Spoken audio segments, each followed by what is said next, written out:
बिस्मिल्लाहिर्रहमानिर्रहीम। मोहतरम नाज़रीन, अस्सलामु अलैकुम। एक मर्तबा हज़रत ईसा बिन मरियम अलैहिस्सलाम किसी पहाड़ की चोटी से गुजर रहे थे। उस वक्त इब्लीस उनके पास आया और उसने उनसे कहा, रूहुल्लाह, ये बताओ क्या तुम्हारा खुदा इस बात पर कादिर है कि अगर तुम इस चोटी से नीचे गिरो तो वो तुम्हें बचा सकता है? हज़रत ईसा अलैहिस्सलाम ने कहा, जी हाँ, मेरे रब को ये कुदरत हासिल है। इब्लीस ने कहा, ये बात हक है और आप अपने इस दावा में सच्चे हैं तो आप अपने आप को इस पहाड़ की चोटी से गिरा दें।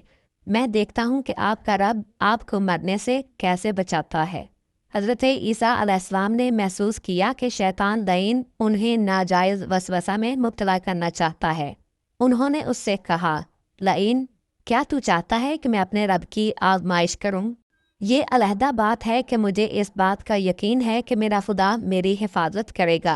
अल्लाह का हर फरमान बरहक है और हमें इसमें शक करने की कोई गुंजाइश नहीं है, लेकिन मैं खुदा की आजमाइश नहीं करता। कुछ दिनों बाद इब्लीस उनके पास आया और उनसे कहा, ईसा अलैहिस्सलाम, तुम तो अल्लाह हो क्योंकि तुम मुर्दे जिंदा करते हो और गैब जानते हो और लोगों को गैब की खबरें देते हो।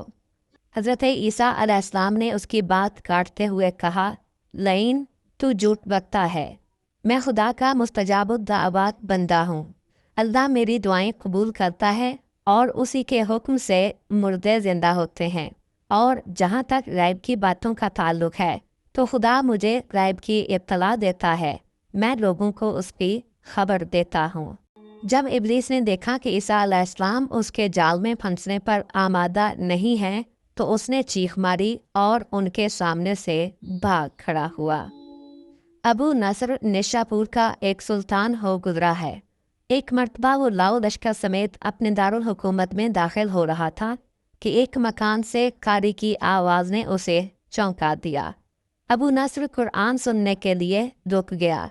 कारी ने दिलसोज आवाज़ में सूरह आले इमरान की आयत नंबर 26 की तिलावत की, जिसका तर्जमा ये है, आप कह दें कि ए अल्लाह, तू ही मालिकुल मुल्क है, तू जिसे चाहे सल्तनत अता करे और जिससे चाहे सल्तनत छीन ले और जिसे चाहे इज्जत दे और जिसे चाहे जिल्लत दे।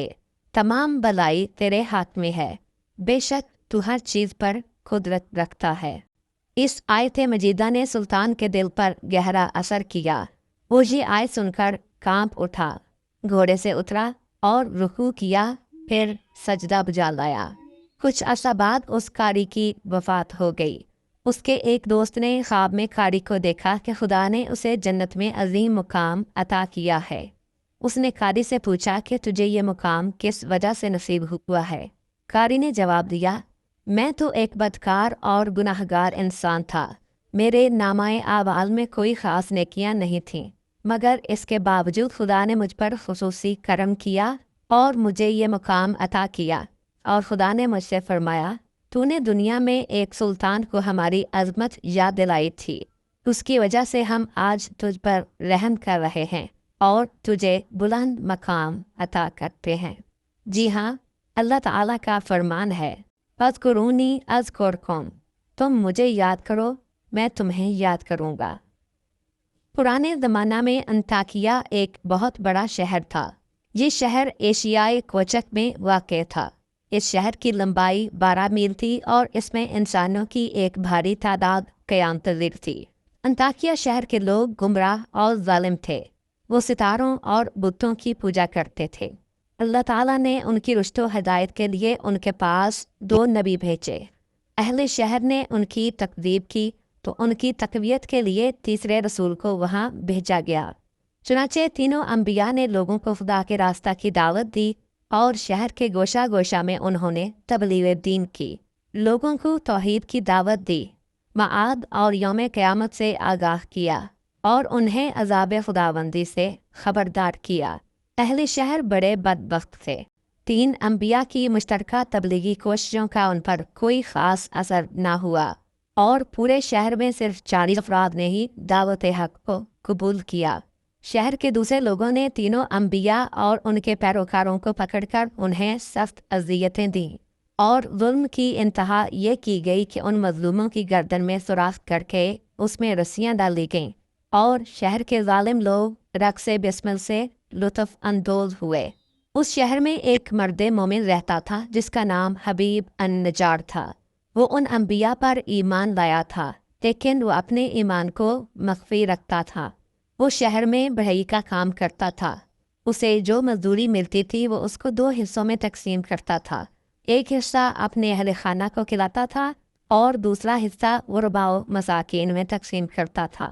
جب حبیب النجار کو اس ظلم کا پتہ چلا تو انہوں نے اپنی قوم کو تبلیغ کرتے ہوئے کہا، اے میری قوم، ان رسولوں کی پیروی کرو، ان کی اتباع کرو جو تم سے کوئی اجر نہیں مانگتے اور وہ راہ راست پر ہیں، اور میں کیوں نہ اس ذات کی بندگی کروں جس نے مجھے پیدا کیا ہے اور جس کی طرف تم سب کو پلٹ کر جانا ہے۔ کیا میں اس ذات کے علاوہ کسی کو معبود بناؤں؟ جبکہ اگر خدائے رحمان مجھے ضرر پہنچانے کا ارادہ کر لے تو ان کی شفاعت مجھے کوئی فائدہ نہیں دے سکتی اور نہ وہ مجھے چھڑا سکتے ہیں۔ تب تو میں سری گمراہی میں مبتلا ہو جاؤں گا۔ میں تو تمہارے پروردگار پر ایمان لے آیا ہوں، لہٰذا میری بات سن لو۔ کیا میں اسے چھوڑ کر دوسرے معبود بنا لوں؟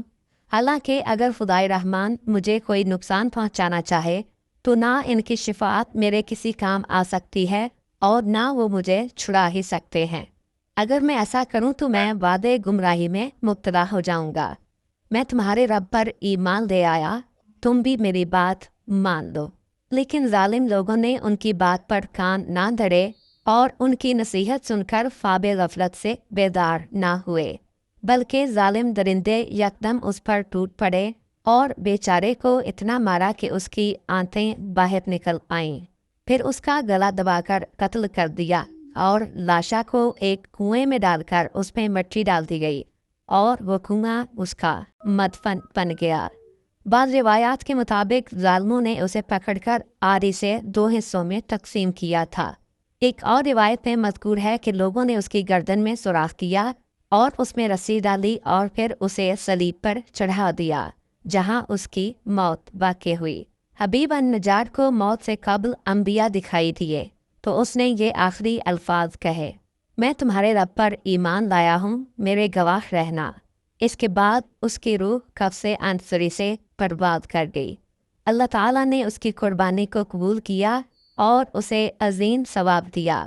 اس کی روح جیسے ہی جسم سے جدا ہوئی تو اسے جنت بھیج دیا گیا، جیسا کہ قرآن مجید بیان کرتا ہے۔